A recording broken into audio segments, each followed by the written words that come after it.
Okay, so I just hit the record button.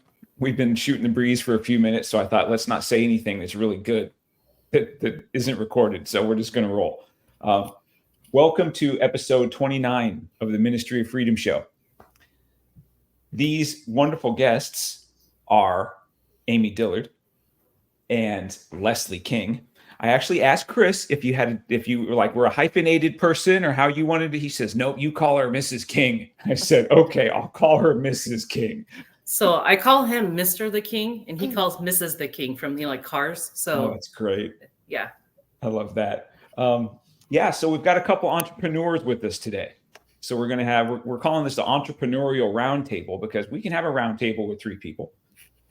We had a fourth guest scheduled, but due to some labor issues within the family, we cut that down to three. So that's what she's out doing is way more important than what we're going to do today. So Amy, your business is Dillard Management.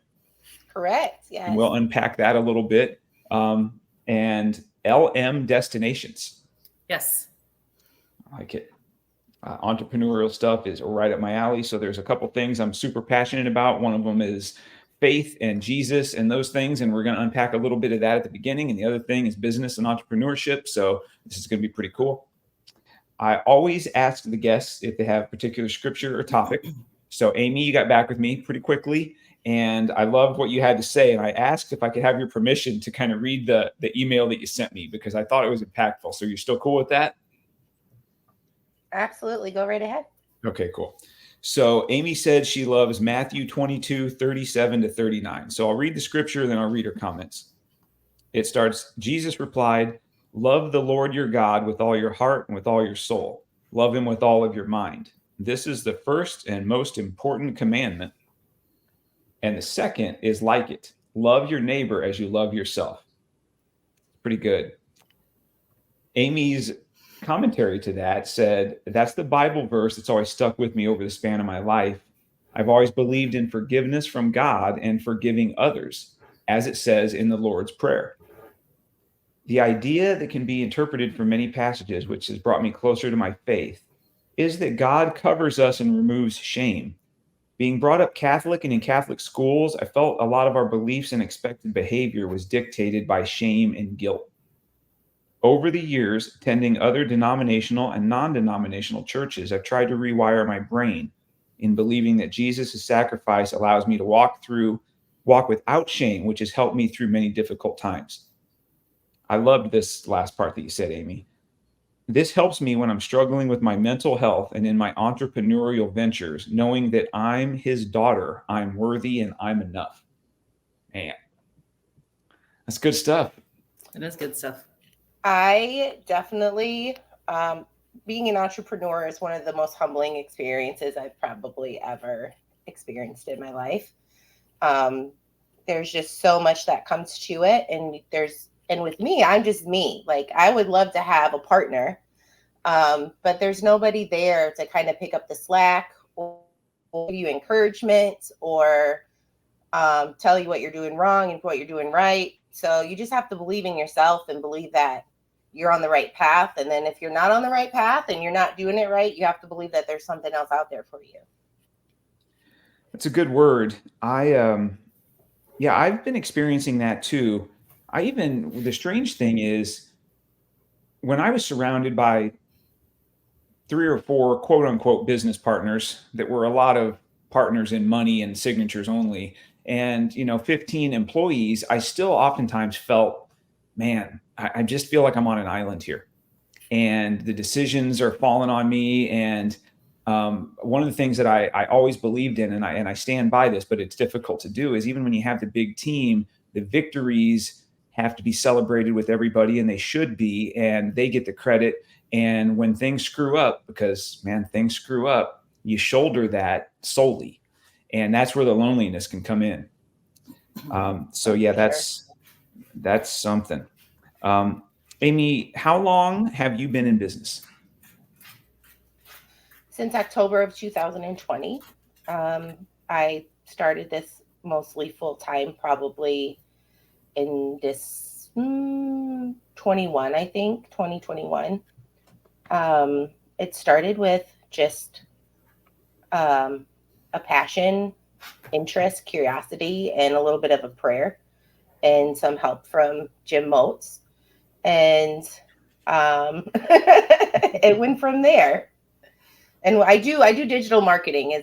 I started. Yeah, I was going to say, let's jump in. Tell the audience what you do and what services you provide. My name doesn't really reflect what the business is, but I kind of did that purposely because I wasn't sure where I wanted to go with it, right? So I thought it would just kind of cover a multitude of things. But I do digital marketing, started with social media ads, content marketing, so blogs, press releases, anything that you can think of, website creations, SEO, search engine optimization, making sure that your stuff gets seen online. That's what I do. Can you build a website for somebody that comes to you and says, I want to start a coaching business and I need a website? Do you have that capability? Yeah, I'm actually working one of those right now. I'm also working on different templates that people can buy, that if they want to do it themselves, they can go ahead and do it themselves. I'm a partner with WP Engine, who recently in the last couple of years acquired Flywheel, that's based out of Omaha. And they do all the hosting for me, and then we build the sites for them. No kidding. Mm-hmm. We should talk. We should. I was just mentioning you to someone the other day, and they're like, well, what's their, where can I go see it? And I was like, you know what? Yeah, I can send you the links to the podcast and the YouTube, but I don't think he has a website. I should talk to him about that. Yeah. So interestingly enough, we had a website. So cat out of the bag. This deal kind of blew up about 6 weeks ago when out of the blue, my partner bailed on me. So Bruce was our technical guy and our producer, and he had a website set up for us and all kinds of, we were really rolling. And what seemed a little bit out of the blue to me, and probably wasn't because I'm a little bit dense sometimes, but he just decided one day we were not going to do this together anymore. And here you go. So I had to make the decision on, the website, I'm not going to, obviously I don't have the capability to manage that, and I'm not going to hire that out right now. So I decided to prune.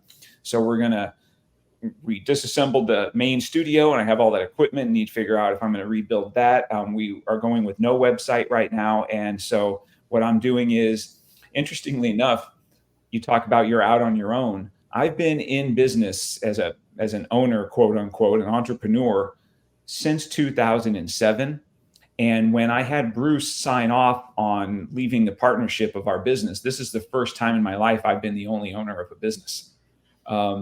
So I thought, wow, that's kind of interesting. And it's exciting for me too, because Bruce is super smart, talented dude. And I found myself relying way too much on him and putting too much on his plate because he's the technical guy. And, it's easy for me to turn on a microphone and sit there and speak for a couple hours and then throw everything on his lap. And I didn't realize until afterwards, maybe I took a little of that for granted and found myself, I got to rebuild this thing. But yeah, I think the exciting part of it is it creates the opportunity for new strategic partnerships. So I think that's kind of cool.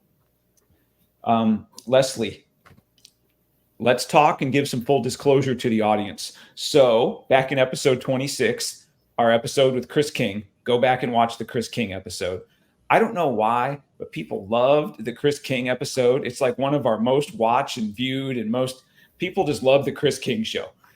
And I thought that's great. So Leslie's Chris's wife, and all more full disclosure, Dillard Management does work for the auto group that Chris is a member of the management team in. Yes. So we're all from that circle.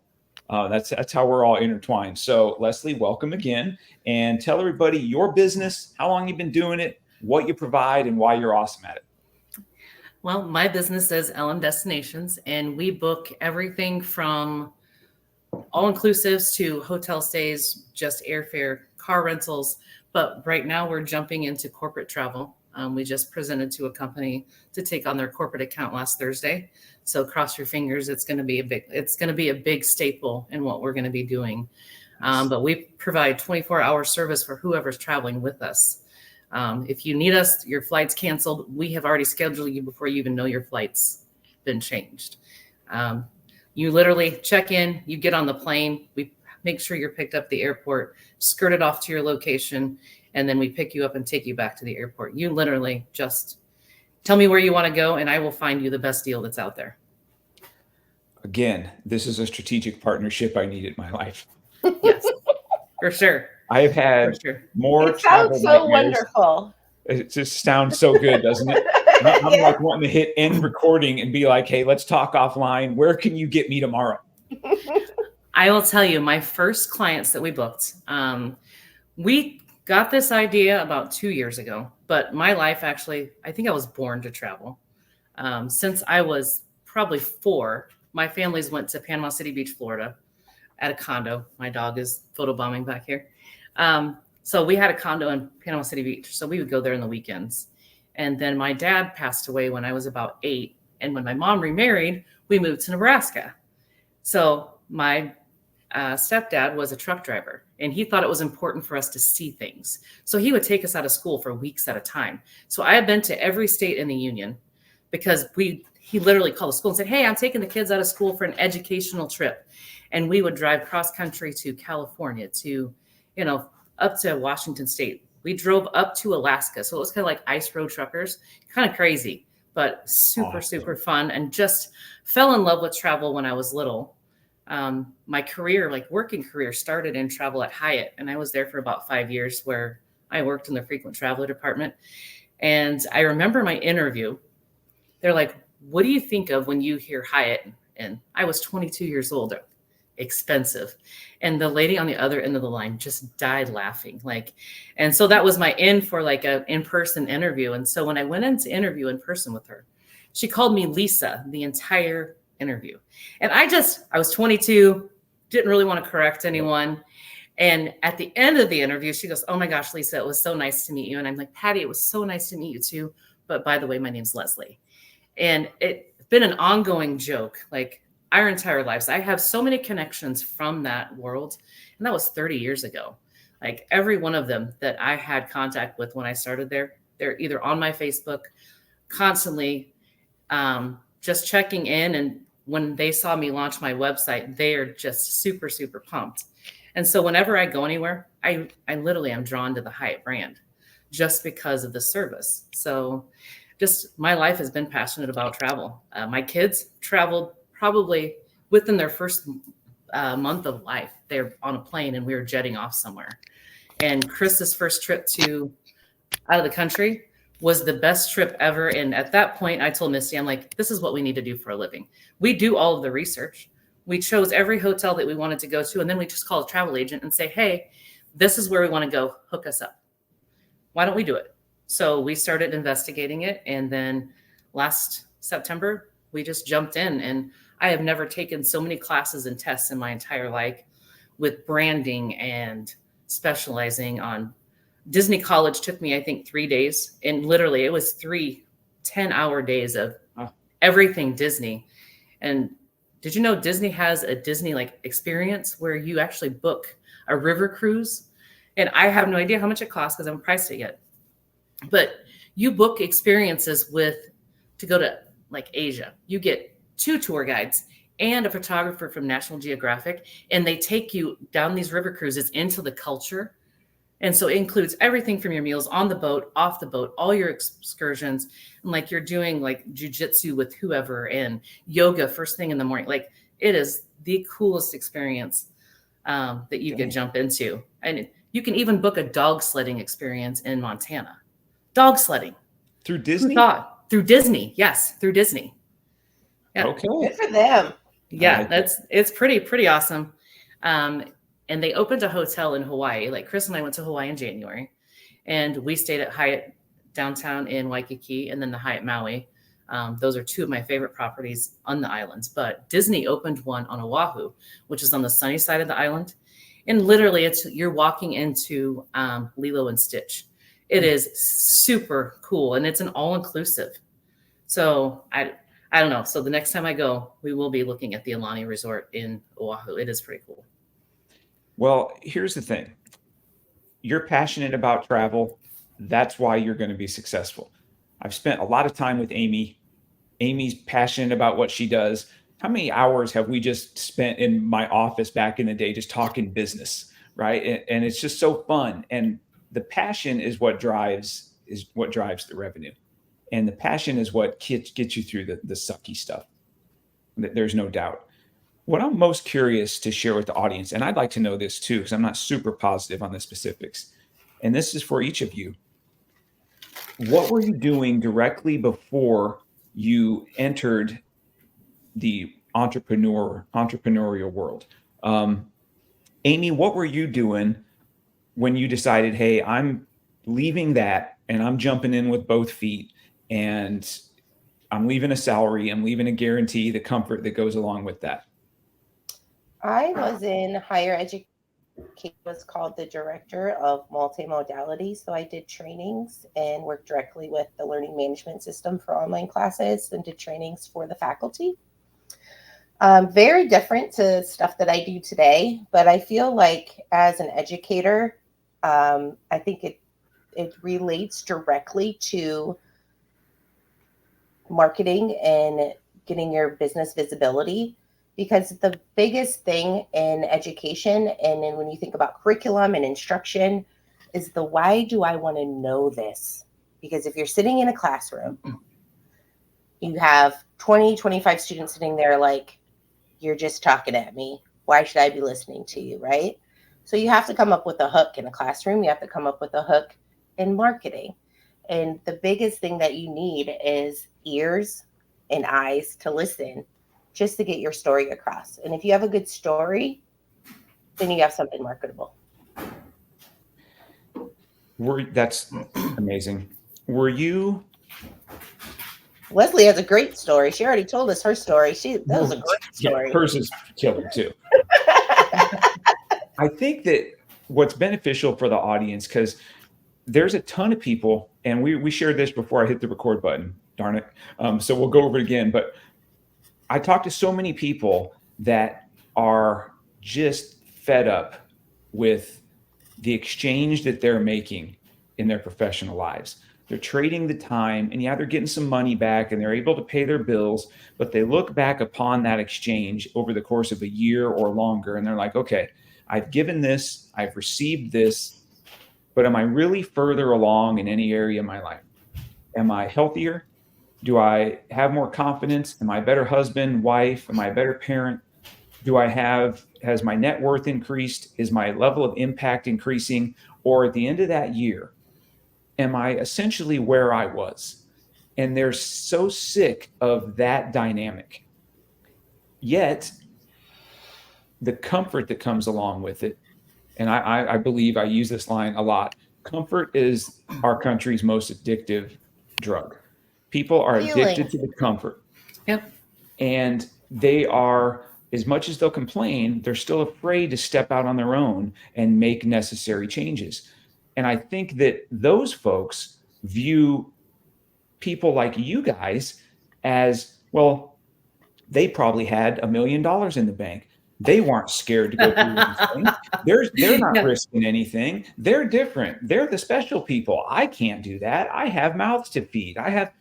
What they don't understand is entrepreneurs are everyday people. They're us. They're people that work and are like, you know what? I'm willing to put some risk up here because I want to go all in on me. Yep. And I think that it's humbling and relatable to the audience when they hear honesty from folks like us. Amy, were you at all afraid the day that you left your other job for the final day and you're like, okay, tomorrow I start this? I was very afraid. But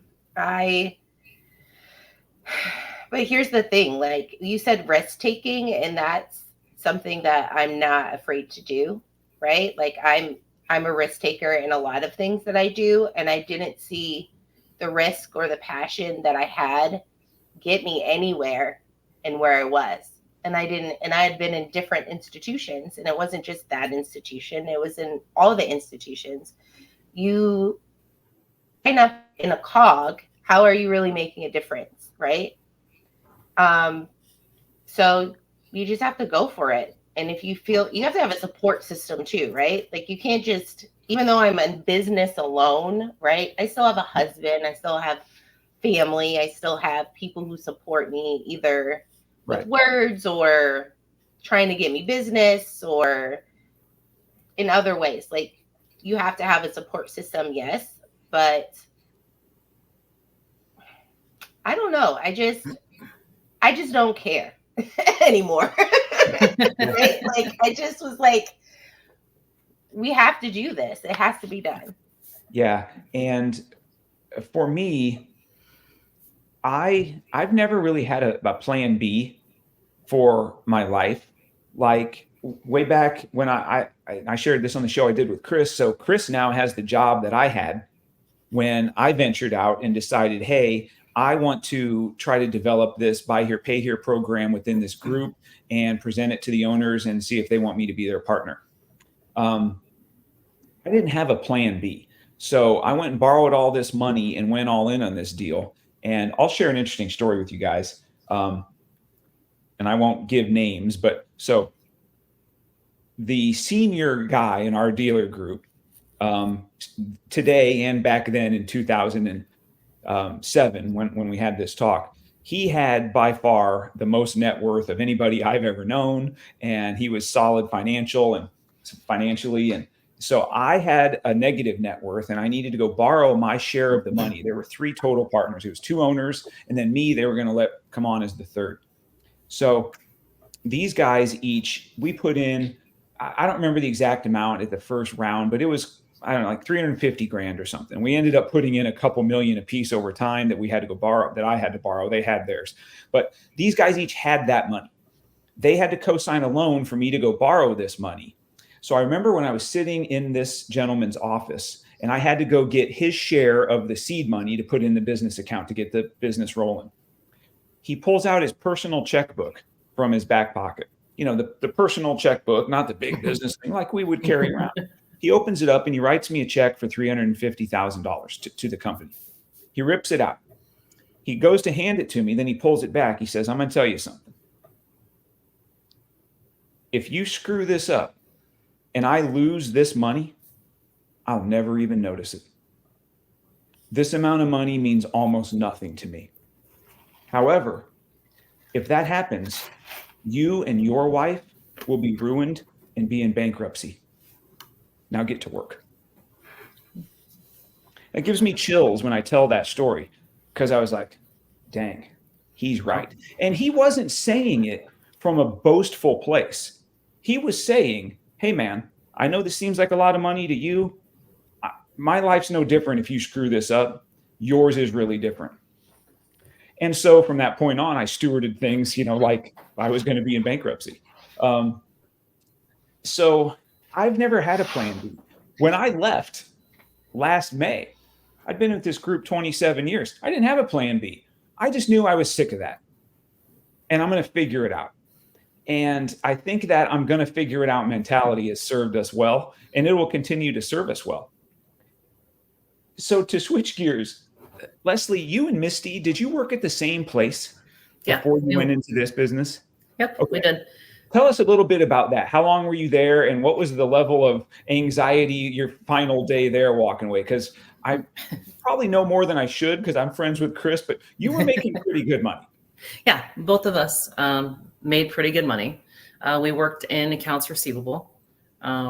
With the explosion of COVID in the nursing staffing industry, it just blew up. I mean, we had 104 employees before COVID. After COVID, we had almost 3. And I went from collecting $2 million a week. Like I hit my first $2 million collection week the week after we went home for COVID. So that was March of 2020. And then flash forward a year and I'm collecting 17 million a week. So I obviously am one person and can't apply $17 million and do collection and follow up. So my position as a specialist escalated very quickly to building teams and building processes. And like, it was awesome. Like at the height of staffing, like you had 3,300 travelers and we're collecting 20 million a week. Our past dues were, within 17%. And numbers are good. Yeah. Well, then flash forward now, the numbers are, I think they have 1,600 travelers now, down by half. Wow. Their percentages were creeping up on, like they set this 20% goal for us to meet last October. And us trying to explain to them, like, your hospitals are broke. Like, you've been paying nurses at an excruciating rate with COVID because they don't want to work now because they want that COVID rate. And so these hospitals, they have no staff because they're overworked, they're overtired. And if you want them to work, they want the money. Well, so all right, so they filled all these positions and worry about getting the money later because they're government funded or Medicaid funded. And so now that all the COVID loans have dried up, all of the FEMA funding is done. Now they're just bottom broke. Now they have no staff and they've got no credit limits. There's no way to pay. So literally on a daily basis, I'm talking to facilities just saying, hey, I know COVID broke everyone, but I just need some responses from you guys. And we go back to management. This is what we found, A, B, and C, they're filing bankruptcy. They're going to send us $50,000, but it's going to be on a every 6-month basis. And the unreasonable expectations of staying below 20% in this market, that these third parties, so we had, like, there's some direct facilities, and then there's facilities that have a third party that facility don't want to talk to a staffing agency. They will deal directly with this third party and the third party will pay us. So, kind of the middle guy. Yeah. Well, that separates them from me making that phone call saying, hey, guys are past due. You owe me $1 million. And so, well, then that third party, they're losing too, because now the hospitals can't pay them. Yep. So then they're outsourcing to a third party, to a third party, to a third party. Oh, no. And so now your payment terms have gone from 45 days to, 6 deep with each 45 days. There's no way that I'm going to collect it in 180 days. No. I believe our ineligible percentage, which means over 50% of our invoices that were open were past due, was 23% when Misty and I left. But their solution was like, all right, what are you guys going to do this week? What are you guys going to do this week? What are you going to do this week? Well, we're going to collect and come up with a new process. So in a 6-week time frame, I took 10 people and I made them one team. Then I split them apart. 2 weeks later, I made them 2 teams. And a week later, I made them one team again. Like, the inconsistency was so much. Like, I literally had headaches, and I was up from 6 o'clock in the morning preparing for the meeting the next day that Misty and I had to make these changes. Hey, now your people have to do this. We want all of this done. Or that's not working. You guys are too slow. Now we need this done. Literally, I told her, I said, we've been doing this travel thing and going through these classes since last September. I said, I can no longer do it. I said, my annual review is coming. She goes, your review's coming. At a review time, they give you a percentage of what you make annually as a bonus, because you're kind of topped out, right? They give you a small raise and then you get a bonus. Well, when she had the conversation with the management that, hey, Leslie's anniversary is coming, what are we going to offer her for her bonus? And they said, well, what does she even do? What do you mean? What does she even do? Yeah. And she called me and she said, this was their response. And I said, yeah. I said, this is the week. I'm done. I cannot do it anymore. And she sucked it up and said, yeah, I'm done too. I'm done. So we sat down and wrote our resignation letters and literally sent them at the same time. No kidding. Yep. It's a good story. Isn't that great? Not great that you went through it. So, but it's just talk about a leadership failure on their part. People that are willing to sacrifice and to be as emotionally invested as you and Misty were to this process, to treat you in that fashion is astounding to me. Yeah. So when we exploded during COVID, so we went from a level 1 or 2 company to like a level 5. So which means it triggers that full financial audit, which they go back 3 years. Do you know that her and I worked 18 hours a day for over a month, fielding all of the audit questions from these annual auditors. And literally, I was pulling my hair out. Like, it was so scary because, well, I applied all the cash. I did all of it. So if I messed up on some of it, like I'm the one that's got to go in front of the firing squad saying, where did you apply this money to? Because it doesn't match what's on here. And I literally would do anything for that company. Yeah. First thing in the morning, it's kind of geeky. Like 4 o'clock in the morning, I'm downloading the bank reports because I'm so excited to see how much money we're collecting for the day and how much old stuff is going to, that when that big check comes to close out all those old invoices, like there's nothing more satisfying to someone that works in receivables. Like that is it. Right. So that was my life too. Receiving money. Receiving. Yeah. I get it. And it might sound geeky to some. It doesn't sound that way to me. I'm sure it doesn't sound that way to Amy. We're people that are invested in what we do. I will tell you that the most surprising thing to me, and I'll be curious to know if you felt this as well, is once you're gone, it's like things move on. Of course, things are going to move on, but the level of appreciation, it seems like it never really existed. So from the leadership down, there was always an inequity of what we're giving and what we're receiving in appreciation is just not even close. And I think they try to make up for it in compensation, where true leaders need to understand, money's important, but people need to feel valued and appreciated and not disposable. And once you feel that you're disposable, you already have a foot out the door. And these things happen in perfect timing and for the right reasons. And it seems like that the timing worked out great.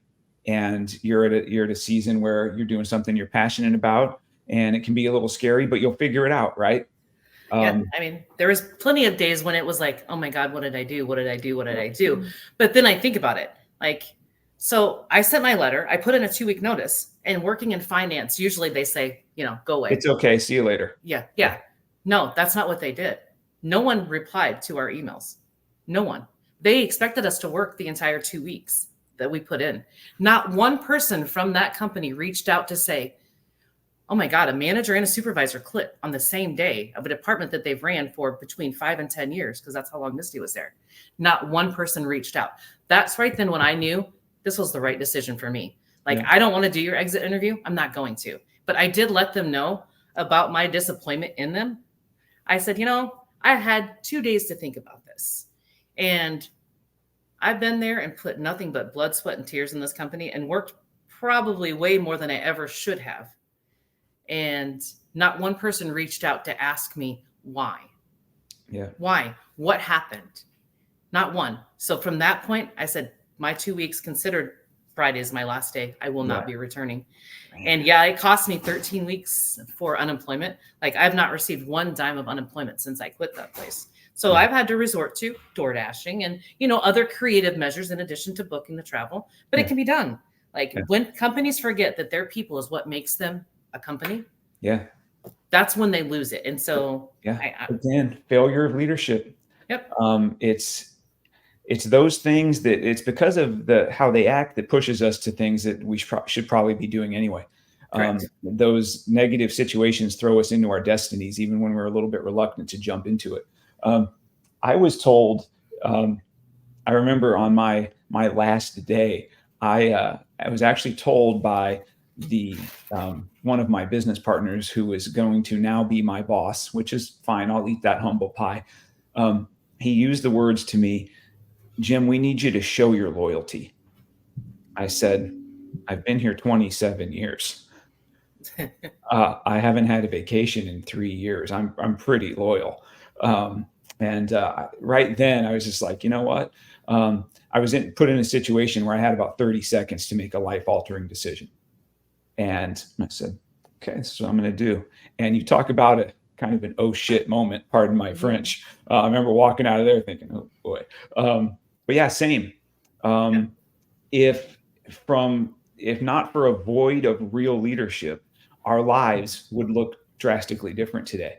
And in the moment, you're thinking, man, if only I could go back and do that. But as you distance yourself from it, you're like, wow, that happened. I'm so glad that happened. 100%. There's no way. Misty and I were just talking about this the other day. I said, that hands down is the best decision I've made in this year. Like, awesome. the best decision. Yeah. Yes. I love that. Miss the money. I don't care. Money is just, Yeah. it's money. You can make more, right? Like, I was just going to say that we'll make more. And you Yep. know, we get so obsessed with money, and it's important, and you know, it's a big deal. But man, you got to live in purpose, and I believe that money follows the purpose, and we need to keep believing in that. That's a great testimony. So, you guys ready for some audience questions? sure. I'm I hoping feel ill prepared for audience questions, but I'll so. Yeah, well, welcome to the show. That's what we do unprepared here. Yeah. All right, so I got these from people that I'm close to, some business partners, people that just randomly listen to the show. I reached out on some messaging and got some of these things back. So, Amy, I'll throw this to you. Biggest hurdles and challenges at the very beginning.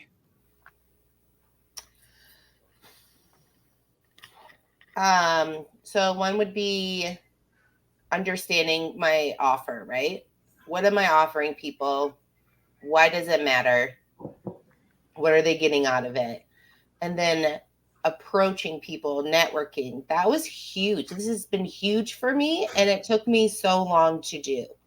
I was a chamber member for a year before I actually went to a chamber event and talked to somebody. And the only reason why I did it was because I knew someone who was also in the chamber that's a finance guy, had a meeting with him just because he knew that I was starting a business. And we were talking, and he's like, you have to go, Amy, you have to go. And I was like, fine, I'll go. I'll go.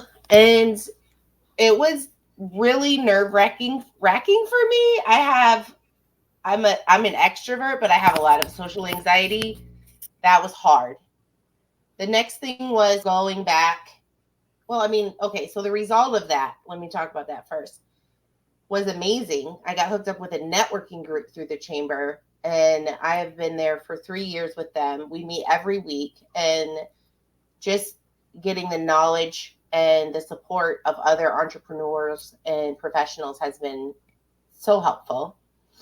So that was the first step I had to take. That was nerve-wracking and hard for me. The second one is going back and understanding how to align your business with what you're doing and align your values with what you're doing. You have to go back and try to understand, like, well, what is my mission?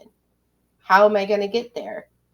How am I going to make this sustainable? What needs am I filling in the market, right? Like, what other skills do I have that will match what people need? So doing a lot of investigating and a lot of question asking and a lot of falling on your face. It's just going to happen sometimes. Yeah, for sure. Leslie, you want to tackle that one? Or are you still too new? Because you haven't done it a huge long time. Well, you know, we started this and thought, all right, it's going to be great. We're going to go through all this testing, and the testing, like, it literally, once you get through one set of tests, it was another set of tests and another set of tests. And these are certifications? Certifications to be with this host company that we have. So basically we're under this umbrella of a host company, but we have all their tool access. But in order to get these tools, you have to level up. So you have to go do the training for this to get certified to be able to get these set of reservations. And you have to level up to this, because when you jump in, they put you in that almost cold call field where, you know, it's just people clicking around on the internet, and you have to call these people, you have to email them. And there's a 10-step process that you do. You know, me, I'm comfortable with picking up the phone and talking with anyone. Like, let's get them on the phone. And a lot of times they don't answer you. Obviously, they were just clicking on the internet, and you've had it happen. You've been clicking on someone and your phone immediately rings. You're like, man, decline. So that was the hardest part for me, because I'm not really a salesperson. Like, I was in accounting and accounts receivable, and I was in banking, and I was in grain accounting. Like, me selling something other than, hey, come work for my company. When I was at the grain company, or when I was at the staffing company, or even at the bank. Come work with me. Oh my gosh, it's so much fun. That's really my sales experience. So that's been a whole new world to me, like trying to filter through all of these cold calls, so leads that they send you. Yep. But the networking, I think, is where we're really going to have to get our elbows greased there. Amy, I invited me to a chamber meeting, and so they love you, Leslie. They want you to come back. I will definitely come back, because they were a super, super good group of people. I just have to get some money in the bank a little bit, and then I know. Yeah. So yes, if you volunteer to be an officer, you get your dues covered. Oh, no kidding. Yeah. Volunteer. All right. You and I will have to set up some time, because I do want your help with some marketing and stuff. And like, we've been doing reels and stuff and just trying to get people driven to our page. And I feel like I've almost lost control of my Facebook and my Instagram, because I was very picky and I'm a small circle person, right? Like people who are in my circle, they're pretty close, they're pretty personal. And because I just don't have a lot of room for drama. Like, I don't do it. I'm pretty cut and dry. Ask King. Yeah. Like, it's like, I don't fight with anyone. I'm not going to argue with anyone. I'll give you, the silent treatment until you figure out that you were wrong. Or if I was wrong, I will say, sorry, I was wrong. But I keep that circle tight. Well, in order to be able to build this business, I had to take my tight circle off and just start going through and inviting 7,000 people I don't know to my Facebook. So I don't even see my people's stuff anymore. That's hard. Yeah, it is really hard. Yeah. Same. Social media, man, I'm not a big fan of it. And here I find myself throwing stuff up every day and on Instagram. And you're doing a great job, Jim. I've enjoyed watching some of your stuff. I appreciate it. But you know what I need is I'm not your target audience. I'm not your target audience either. So I need your help to make it better. I want to give you guys this is a little bit off subject, but you're talking about sales. So yesterday, Allie and I sat down for dinner. We spent the day at Junk Stock. So we've been outside all day. I had to go do my second workout of the day after Junk Stock for my 75 hard. So I'm beat up. So I'm sitting down on the couch, got my plate in front of me, turned on a show, doorbell rings. So I get up, answer the door. So here's this kid. And I say kid, he's college age young man. He's got his polo on. He's with like a pest control company. And he says, "Hi, sir, I'm Eric with pest control. I was just talking to your neighbor, Bob, and then your other neighbor, Eric, down the street. And they have decided that they want to." I said, "Stop, bro." And he looks at me. I said, "This is not going to work with me. Your approach is just not going to work, man." I said, "I'm sorry. I know you're trying to be in sales and everything." I said, "No, I'm not that guy. This isn't going to work." He goes, "Okay. Could you help me do it better?" I go, "Probably." He said, "Do you really want that?" So I look back in the house. Allie's like, "What are you doing?" I said, "Well," I said, "I'm going to train with this young man for a few minutes." So I'm standing in my door and I said, "All right, all this crap about trying to relate to my neighbors." I said, "I don't know my neighbors' names. That doesn't mean anything if they signed up for bug work or not. I'm not trying to keep up with the Joneses when it comes to spraying for mosquitoes. Okay." I said, that's an old tactic. Don't do that." He says, "What would you have me do?" I said, "Here's what I want you to do at the next house. They're going to answer the door and you say, 'Hi there, sir. My name is such and such. Would you allow me to give you my 60-second elevator pitch as to why my company is the best pest control option in the metro area? And at the end of that 60 seconds, if I haven't said enough to earn your business, do me a favor and tell me no, and I'll be on my way.'" I said, "That will work, because you're telling them you're only asking for 60 seconds. You're not going to stand here and ramble for 10 minutes. And then you're telling them at the end to tell you no if it's not good enough."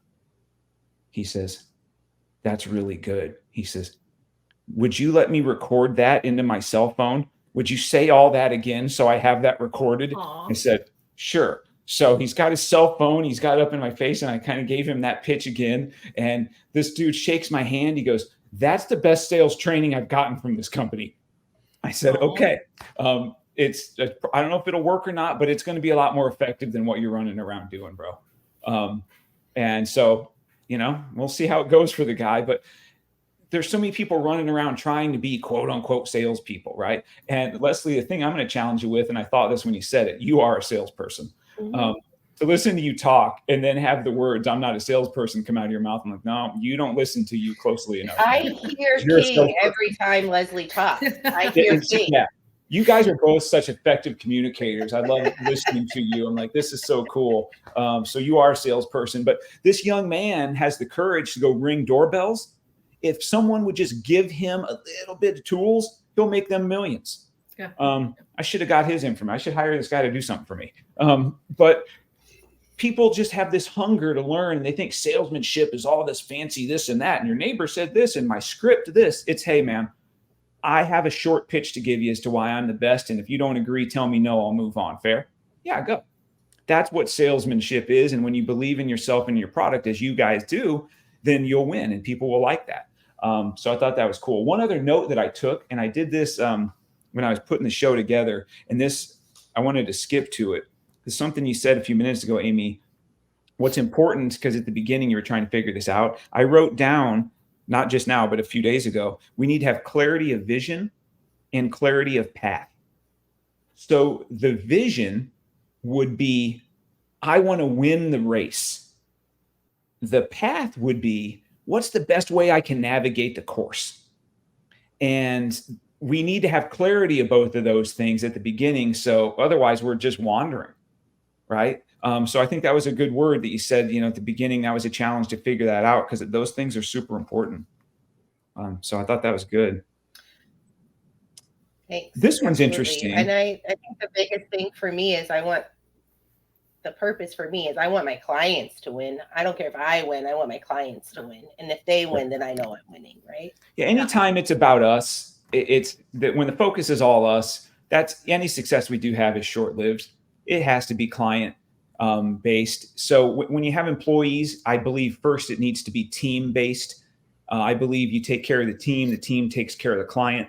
But in a situation like you guys are in, there's not a huge team. So you get to cut that part out and go right to client based. So client focus is how you're going to win. Someone asked this question, and I think it's interesting. I don't know how relevant it'll be, but I think it's a lot of people are interested in this because they think it takes millions of dollars. And so regarding capitalization, do you guys self-fund your businesses, or do you have business loans that you currently have? Self-funded. You too, Amy? All self-funded. I mean, like Leslie says, she door dashes. I have a couple opportunities on the side that keeps me afloat when I need it, but all self-funded. Yeah, I love that. Do you have a brick and mortar location, or do you work from home, a home office setup? Home Go office ahead, for me. I'm the home office. Yeah, you too, Amy? I've been in a home office for 3 years. I set a goal in January to get brick and mortar. But then I thought about some things and taxes and kind of relooked at the budget and worked backwards. And I think that's probably a 2-year goal, not a 1-year goal, but still a goal I'm working towards. When you speak of brick and mortar, do you have an idea? Have you thought about, are you looking to rent an office space in an existing location, or have you thought about purchasing and leasing to your own company? I am going to rent. I had thought about, I really liked your old space. Yeah. That was on Broadway. Broadway. That is a great space. Yeah. And that would allow me to even branch out to a different part of, where another way I want to go with my business, another direction. With like renting space for trainings and meetings and things like that. That spot would have been perfect. Yeah.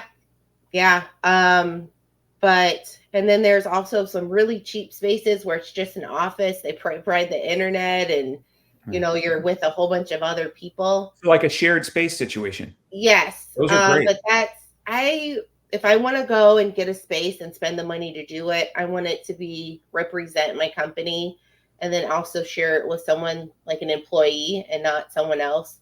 Understand. So that's why I've kind of expanded that timeline a little bit. Okay. Leslie, we'll start with you. What is your primary method of marketing? Right now, we use Facebook, Instagram. That's mostly what we do right now. It's just those two. So, it's something interesting here. So I pay attention to, I follow your guys' stuff all I can, right? I'm like, because I think it's cool. One thing that I have figured out is like when I'm doing my stories and that kind of stuff. So like on your LM destinations, like posts and things on Instagram, the website's always on there. Like it says, your how to get to your LM. website. Yeah. On your stories, you can go in and put a link that they can actually click from your Instagram page and take them to the website. Okay. Which is amazing. And then you can even call it something else. Instead of it having, in the website name, you can nickname it anything you want. Like I'll do that for YouTube stuff. Instead of it having like the URL up there, I'll just put show YouTube or something. People click on it, can get to your stuff.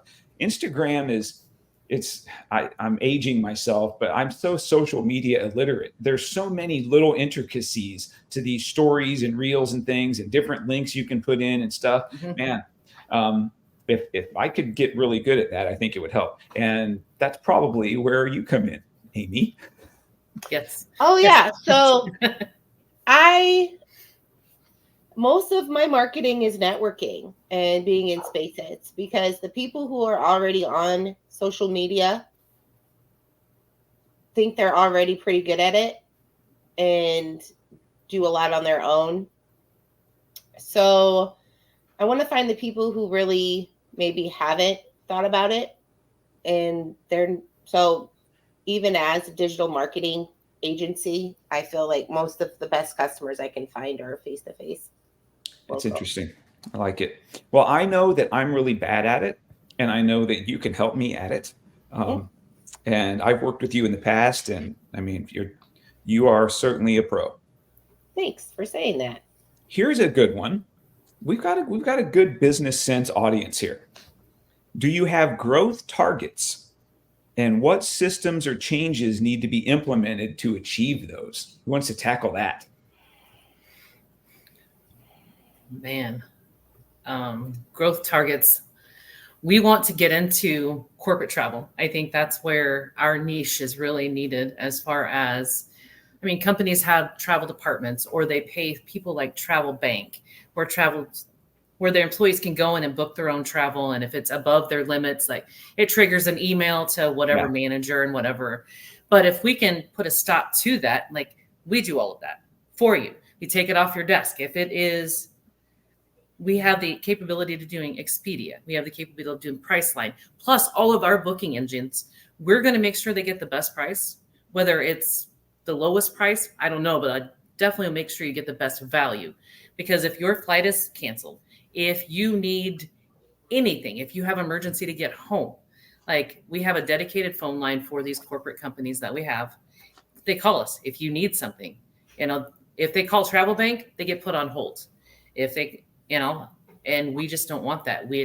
It's about our people. It's about the face-to-face, and with us, face-to-face is on the phone to them. If you need us to come into the companies, we're offering the services as, yes, we're your travel company. We book all your people to go out of town, but we're also going to let you offer our service for them to book their personal travel.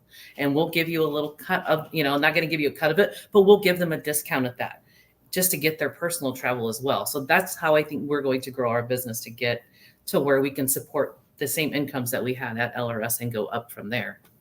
So that would be then your first growth target would be able to pull, for each of you, to able to pull capital from the business that's going to be equal or greater to the salary that you were earning before. Yes. Yeah. Yep. That's it. I think that's a great goal. Is there a larger margin in the corporate travel than there would be personal travel? Yeah, there is an industry standard, like I think they get like 12%. It's like a 12% is about industry standard.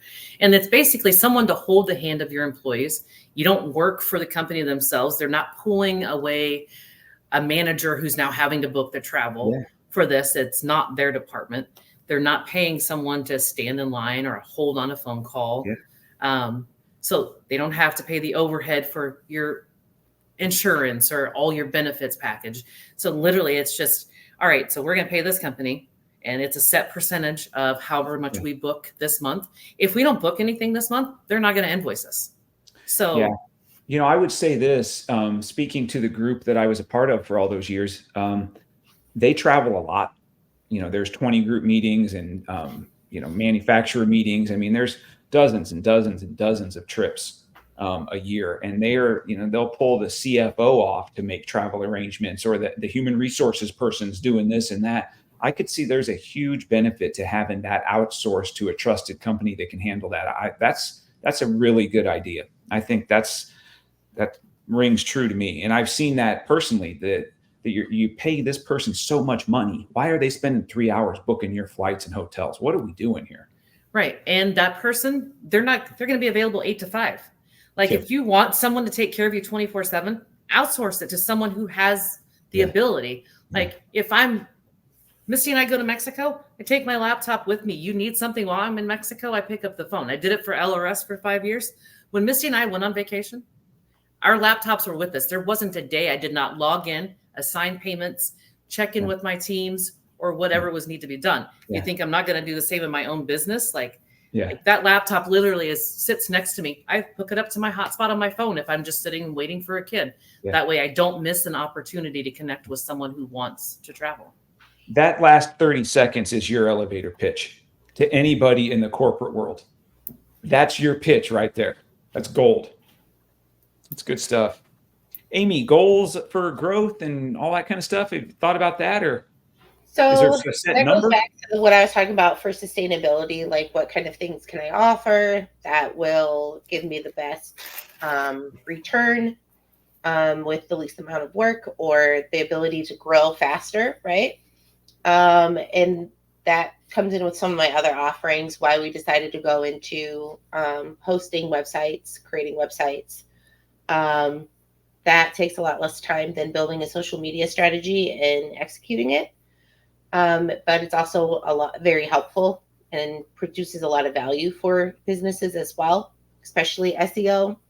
That's always important. Local SEO is important. If you're a local business and you're not national, like Leslie could probably work with anyone, right? Across the country. Across the country. There's a lot of businesses like home services that have a local range or a region that they need to stay into. And local SEO is super important about where you're popping up on the search engine results. So those kind of things I've been moving towards. Additionally, like I said, thinking about working backwards, how much do we need this? How much does this business need to be sustainable? As we grow, what kind of tools do I need to add on that will cost money and increase my cost? And then, how much money do I need to be making to cover me, paying myself, and then taxes. We'll have a chat off air about taxes if you'd like. That's been something interesting. So it's just working backwards and deciding where you want to go, what you want. And then it has been really big about me being sustainable and making this work. And that's been my drive, is staying in business. Yeah. So I've said this for years, and I believe it stands true now as much as any other time. We don't go into business to make money. And people hear that, they're like, what? But hear me out. We don't go into business to make money, but we need to make money in order to continue to do business. Yep. And you might have heard me say that before at the dealership, Amy. I mean, that's how I approached business. It wasn't about milking every last dollar and saving every last expense. It's about, we do need money coming in, and we want to be profitable. And I believe it's a for-profit operation, right? Mm-hmm. But we only view money as the means to continue to do more business. That's what money is all about. And I do believe that. The other thing too is, when people ask me, what's important to you and about growth and what are you trying to do with the show, and you wrote a book and what's next and all this kind of stuff, it all comes back to, at this stage in my life, I'm about building the life that I want to live. And entrepreneurs have that opportunity. And a lot of people view it as a burden. They'd rather have somebody tell them what kind of life. Here's your schedule. Here's your obligations. Here's when you're allowed to take vacation. Here's how many hours you get for vacation. Well, you get this sick day. I'm about building the life I want, not just professionally, physically. I want to look and feel a certain way. My life needs to fit around that. I want to build the financial freedom I desire. I want to build my life. I'm not going to be a person any longer that's wasting life in the exchange of other people are dictating me every little thing that I have to do. Now, with that is the risk to fail. And I'll take that. But I'm going to build my life. And if that works, great. And if it doesn't work, okay, at least it's been on the terms that I've set, and I haven't let other people dictate those terms to me. And I think that the greatest thing about entrepreneurship is the opportunity to build the life you desire for you and your family. Amen to that. Another thing too that I think I missed when I was answering that question too was the opportunity to be involved or give back to your community. I see. Yeah. I mean, I want to be able to be in a place where, yes, I'm comfortably providing for my family, growing my business, but also being involved in making it a better place for people to live here in Omaha metro area, but specifically Council Bluffs. And then, there's a few, what's the word that I'm trying to think? Organizations, causes that are near and dear to my heart that I would love to support, and as a business be able to do that. Yeah, I totally agree. And again, that kind of a heart leads itself to success. Success follows that heart. I believe it. That's why I don't have any doubts that you're going to be successful, both of you. All right, ready for this one? What advice would you give others who have a dream on their hearts about starting their own operation, but they're so afraid of leaving the guaranteed salary and benefits? Leslie, you want to take that? It's faith and believing in yourself and believing in your cause, in what you do. For me, yes, I love travel. It's a passion. But the way I look at it is, remember when you were a kid and you would come downstairs Christmas morning and it was so exciting? I want everyone who I touch and I book and send off to Hawaii, to Denver, to wherever, to Disney World, that they get that satisfaction that it's like through a kid's eyes. It's that wonderment every time they touch it. I love that. There is a video on my phone when we took our kids to Disney back in 2018. My kids are very spoiled. We have been to Disney a couple of times, but so after Chris and I got married, we decided, all right, over Christmas break in a couple of years, we're going to save. We're going to go to Disney World. So we took all of our kids. We booked a condo in Orlando, 10 days. We went to Disney every other day, so it wasn't too terrible, but I found some discount tickets and whatever. Well, Disney at Magic Kingdom, they have what's called Disney 360 at night. And I think Logan was about 8 or 9, maybe 10-ish. Still pretty little. And Disney 360 is fireworks. They all go up at the same time in a 360 radius. And this video is him just, Dad, Leslie, did you see that? Did you see that? Did you see that? Just jumping around. And I want everyone who books with us to feel that way every time they get on and off a flight. Wow. I like it. All right, Amy, you get to follow that. Thanks for letting me go first, this first couple of questions, Jim, Yes. because you're right. Leslie is hard to follow. I think I go back to an experience that I had after I started, and I was getting very worried about if I should keep doing this. And I got in contact with someone who had a very large marketing agency in Oregon. And I thought about maybe just working for them. I'll just sell for them because they have all of this set up already. And will be similar to what I'm already doing, but there wouldn't be a lot of the back end work. Maybe I'll make a little bit more money doing it. And I got a lot of it from our conversation with that owner. He's a good guy. He does a good job. And the thing that kind of resonated with me, why I decided not to do it, was because he started the same way I started. And I said, well, if he can get to where he's at right now, I know I can do it too. Right? Amen. You just gave me a reason to stay where I'm at.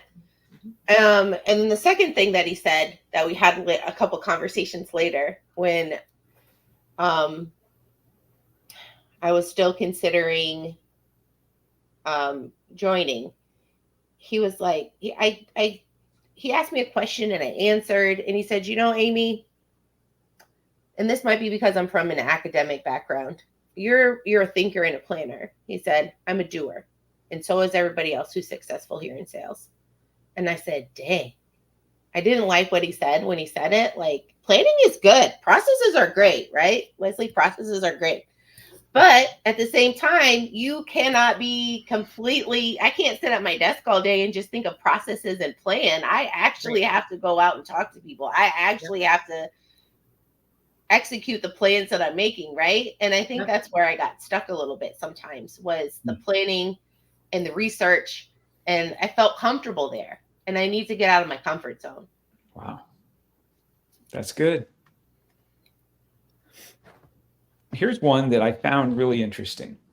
And if I struggled because I was trying to answer these as well, and I struggled with this one. What's the best compliment you've ever received? So before you answer, see how silent you get?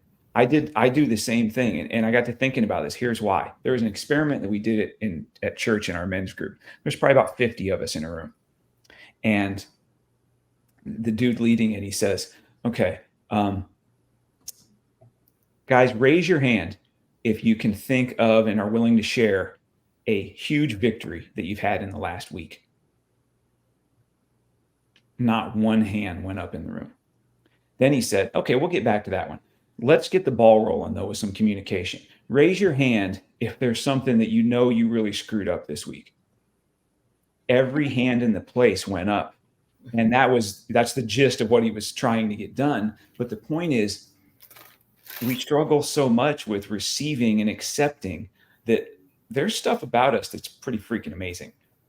And people tell us, and they give us that feedback, but we don't hold on to it and file it in the, I was going to use the term Rolodex, because that's a dated term. In the file the right way. We don't put it in the front. We should put it in the cloud. Things in the front. Yeah. Right? So can you think of one? Well, there's just so many, Jim. Yes. That's what we're calculating. We're calculating. I think I've given each of you 7 today. Yeah. So I will say, saying that I'm, like I said, I'm not a salesman, but you thinking that I am, you and King must think along the same lines, because we were talking about this meeting that Misty and I were going to, and we spoke with this person like a month ago, and we thought it was a lost cause because we never got a response back. And then all of a sudden we get this email last week. Hey, sorry, it's been so long. I wanted to reach out to you. Do you guys have some time next week that we can get together and meet and talk about this? So we're thinking, okay, we're just going to go meet with them, right? And then as we're reading this email, we notice that he has CC'd people on here. And it's like Wednesday night. And Misty said, do you think we're presenting to a group? I said, I don't know. I said, I don't know. I don't know if we're presenting to a group, but she's like, oh, I don't want to go in there and look stupid. I said, we're going. She goes, but we're going to look stupid. I'm like, you and I are going to take L&M and we're going to present it like Rafiki presented Simba. Come on, we're going to take it in there. I don't care if there's 2 people or if there's a whole room of people, Misty. I said, we are good at what we do. We love what we do. We know what we're doing. I said, we're just going to go hold our nose and jump in. I said, just like we did when we quit LRS, we're going to do it. And we did. We talked it out. We put some questions down. I said, I'm not even going to take my laptop. I said, because I don't think going in and presenting a PowerPoint, I said, that's not our gig. Like it's too personal for that. I'm not going to cold shoulder it and do all this PowerPoint stuff. Yeah, I can do it if I wanted, but let's not. So we just wrote down some notes. I took a picture of it on my phone. And so we went into this meeting, and then she said, was there anything else on our list? And I said, Here, let me open up my phone and take a list. I said, I think we've hit everything on the list. I said, see, we knew what we were doing. I said, you just got to have faith. Just got to go. That's awesome. Amy, same question. Best compliment you received? I mean, I think we have to, I will tell you what the best compliment I received. But first, I think I would like to say something about who we take our compliments from. Ooh. I think that we sometimes disregard our family and the people who are closest to us, their compliments, right? Because, oh, they have to say that. It's Right. my mom. My mom has to say she loves me, right? No, they also know the absolute worst of us as well, right? True. Yeah. True. True. For sure. They also know the best of us. So when Yeah. someone close to you gives you a compliment, take it and heed it because they mean it. They do. They're not just saying it. I can say that every time I give someone a compliment, even my kids, I mean it, even though I am their mother. And I do think they're the best. I don't. Or praise means something from them. Second, I have worked with some SCORE mentors. And if you are thinking of getting into business, finding a SCORE mentor, they're volunteers, but that program's funded by the Small Business Association. It's funded by our tax dollars. So use it if you can. If you want to. One of my mentors, he actually had a business selling a promotional program to car dealerships. He would send out hundreds, thousands of car keys to local areas. And then the gig was, if you had the right key to fit this car, you got to take it home. So they would have a car on the lot. They would get a whole bunch of keys. He probably maybe even tried to sell it to you at some point, Jim. Who knows? We've used that program way back in the day. I remember using it. Yeah, So so super successful. Like a postcard with a key. Yeah, Like, they would come in with yeah. the key. he's my business mentor. Good on him. And so my mentor found him to bring in as a second mentor, and he's been amazing. And he has built my confidence up so much because the things that he would ask me and the things that I was telling him, like I was doing with you, when we used to talk every month, he would just be like, you're just not in advertising. You're a businesswoman. You're an analyst. You're a consultant. Yes. And so I think that was probably in the business area, one of the best compliments that I could have gotten. I love that. I don't believe in coincidences. I'm a big Jesus guy, and I think God directs our lives and things. The very next question, and I don't think I'll be able to have it show up on my little paper here, but here's my paper that I'm using with my big print. The next question reads, do you have, and how do you find relatable mentors? That was the next question I was going to ask. Wow. Well, score. There you go. I have a question for you based upon that question. Do you guys see value in coaching? In other words, there's a huge marketplace for, and maybe coaching is the wrong word, but that's the category it falls under. Folks that serve as a mentor, a business mentor, an encourager, help you in like your all aspects of life if you're wanting to improve your health and your fitness and your business. And do you see value in having a coach that would be part of your team that obviously you hire, and different people have different levels of income and things. But I've been reading a lot of books written by coaches. And this guy named Tim Grover, I think is his name. He was like a coach to Kobe and to Jordan, not their like basketball coach, but a mentor in their lives. And I thought, I wonder if these ladies would see value in that from a mentorship perspective. Amy, you're nodding yes. So yeah, you're. Okay, I'll go ahead. I was giving Leslie an opportunity to respond. I was gonna let you talk. No, you go ahead. So yes, like I said, being a solo entrepreneur, it's really important to have somebody to. I'm a verbal processor. Talk to and get talked at back. That's really important. There are things that we are very good at, but we don't know about or aren't good at. And we can find maybe somebody that balances out in that way. Yeah. And then also I have a business friend who has a multi-million-dollar business, right? It's a franchise, and he's working on separating, right? and starting a whole new business, he already has built this one, but he's also hired a business coach. Yeah. Yeah, it's a good idea. Leslie, thoughts? Yes. My father-in-law owns his own like fire and sprinkler security company, and he is probably one of the most interesting person to talk to. Like he worked for a corporate company, and he decided 25 years ago that he was done, and just walked out and created his own company and works for himself now, and very successful. And I love listening to Mark. He's great. My husband we are like connected at the hip. Obviously, we're a lot alike. I think he is probably my biggest cheerleader and my mentor, and on this road of selling our business and getting things out there. Like he really is he is the yin to my yang for sure. Yeah, I love it.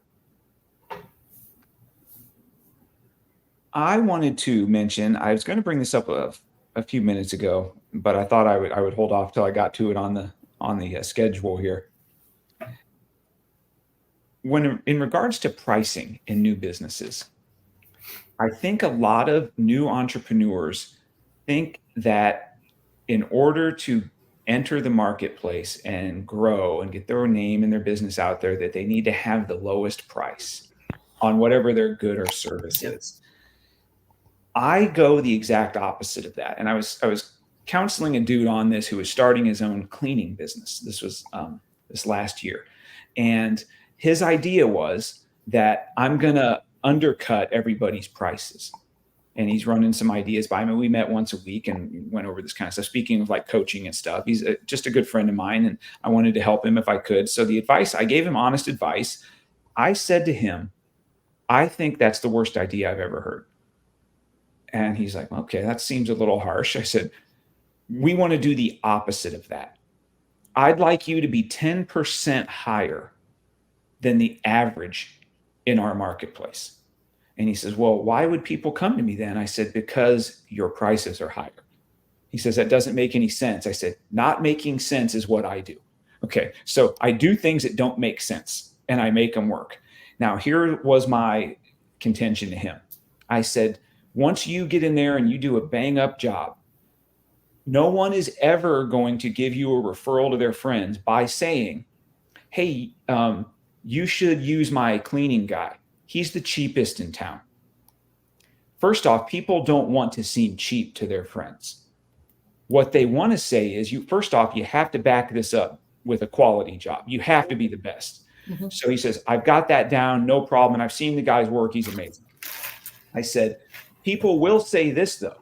Someone will comment on their cleanliness of their house or a yard, how nice their yard looks, if it's a mowing company or whatever. Their friend says, oh, Joe, I love how clean your house is. Joe will then say, you need to meet and use my house cleaner. He's the best in town. Now, he sure ain't cheap.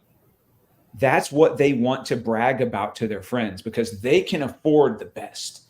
They'll say it with their chest puffed up.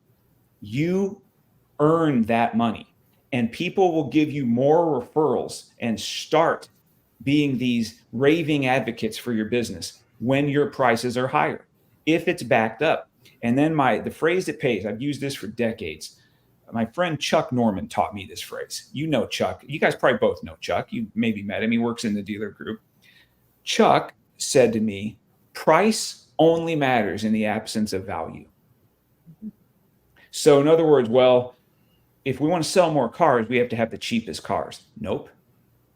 I wanted to price my cars 10% higher than other people, but I wanted them to feel the value was there. If the value's there, people aren't going to care about the money. Now, within reason, right? Now, the reason this doesn't work at the grocery store is I'm not going to go spend $3 more for a gallon of milk at one store than the other because the value hasn't changed. Right. It's still a gallon of milk. It's still milk. Yeah. Well, I mean, that depends. I mean, you're talking, if you're having the Target Walmart argument, some people might. For sure.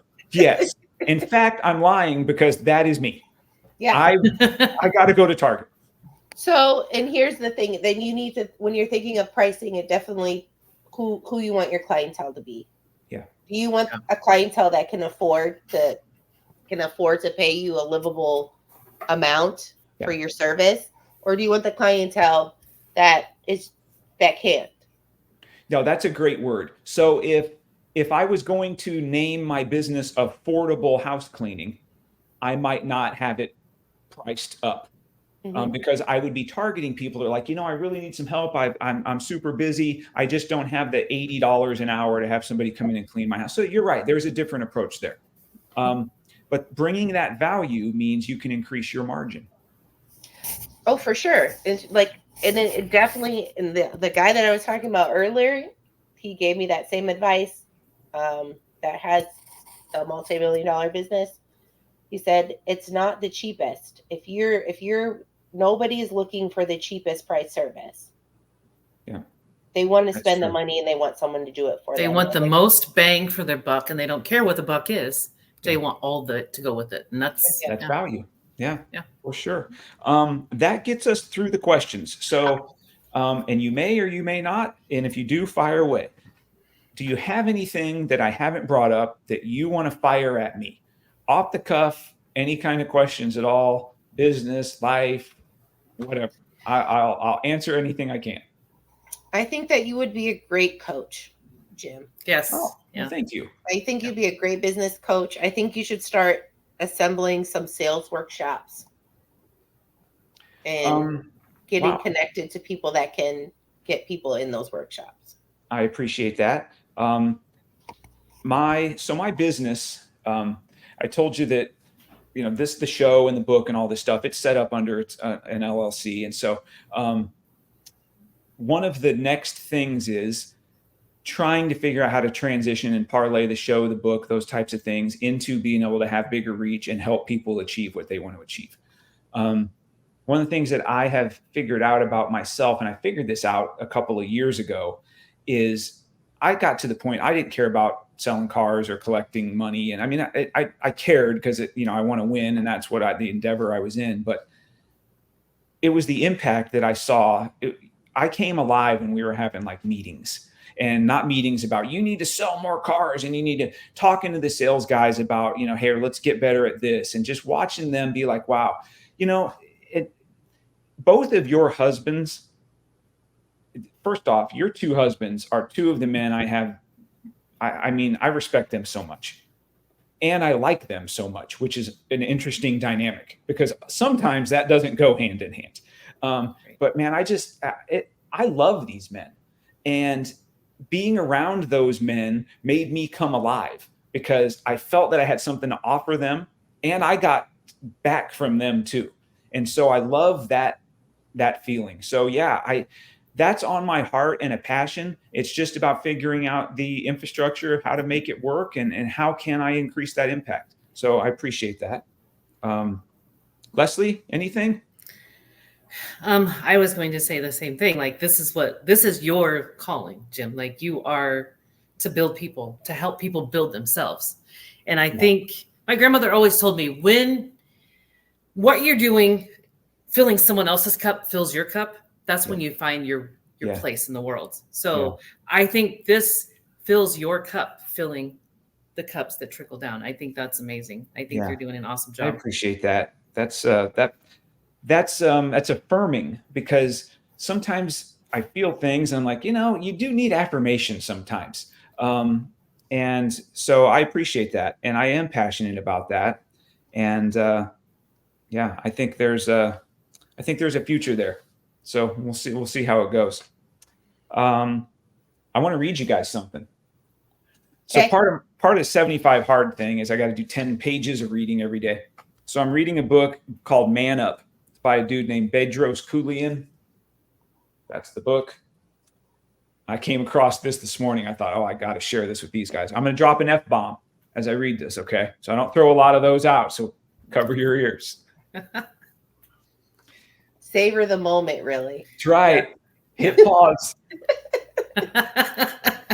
Entrepreneurs won't admit it, but we're all a little weird and fucked up in a good way. It honestly takes someone weird to go out into the world, leave a good paying job behind, and say, wait a minute, I should build that. It's kind of an insane act, and it takes a certain type of insane person to do it. Yeah. So let me tell you guys both something. that's you. I'm effing insane. Yes. For sure. And For sure. in the best possible way. And I was so excited to do this show just because I'm inspired by people like you guys. And I Okay.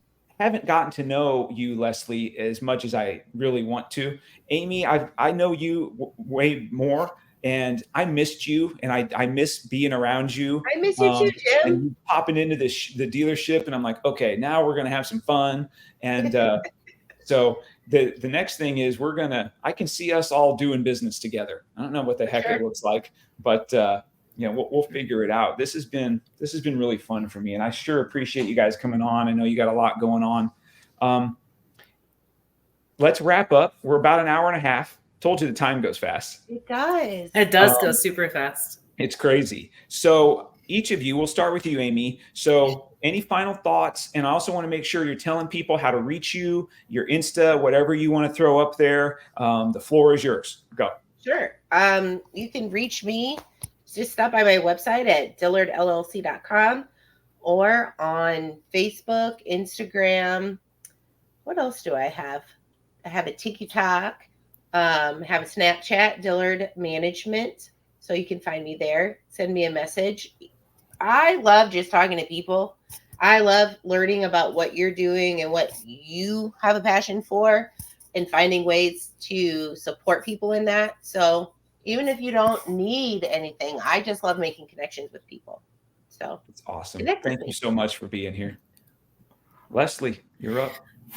You can reach us at on Facebook, TikTok, Instagram at LM Destinations LLC. Our website is lmdestinations.com. And reach out to us. We'll book you where you need to go. Like at Disney, Jamaica, Hawaii. You tell us. We'll get you there. We'll get you there. So hard to decide. It's very hard to decide. I still haven't decided what we're doing for our family trip yet. Because, we go every other year with the kids and then every year with the adults. Well, Chris and I, we went alone this year. So we didn't get any family time, not with Misty or his mom or our kids. So now we're trying to decide where we want to go. So it's kind of up in the air right now. So when do you guys take that trip? Usually January. Yeah, I thought it was January. Yeah, usually January. But we've normally already booked by now. But we have not. I don't even have an idea yet. Like we thought cruise, but Misty's new grandbaby that will be born here shortly won't be old enough to do a cruise. Oh, yeah. So we are going to go to Destin, Florida to check out the beaches down in Destin in July. So that's a good friend of mine just got back from Destin. And they go every year and it's like his favorite place. It's on the Gulf side, I believe. So that Gulf side of Florida is my favorite spot in the country for sure. Yeah. It is about 30 minutes from Panama City Beach. Nice. It is the closest beach to like being in Mexico, Aruba, Grand Cayman. Wow. It is soft, white sand. The water is crystal clear. You can hop on a boat and go out to Crab Island and sit on a floating bar. It's super fun. So if you've never been to Destin, it is a little cheaper of a location to go to. Like it's great. Nice. It's a good tip.